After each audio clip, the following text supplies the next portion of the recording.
রহমানির রহিম। বাংলাদেশ জাতীয়তাবাদী দল আয়োজিত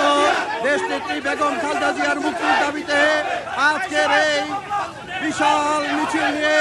আজকের দেশনেত্রীর মুক্তির দাবিতে এই সমাবেশ স্থলে উপস্থিত হচ্ছেন বাংলাদেশ জাতীয়তাবাদী যুব দলের সাবেক সফল সভাপতি 16 মাস কারাবন্দী থেকে যে এই রাজপথ থেকে বেরিয়ে এসেছেন, সেই রাজপথে এসে ফিরে এসেছেন আমাদের সেই প্রিয় নেতা, আমাদের নেতা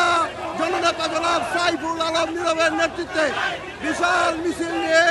আমরা পল্টন সমাবেশে উপস্থিত হচ্ছে। আপনারা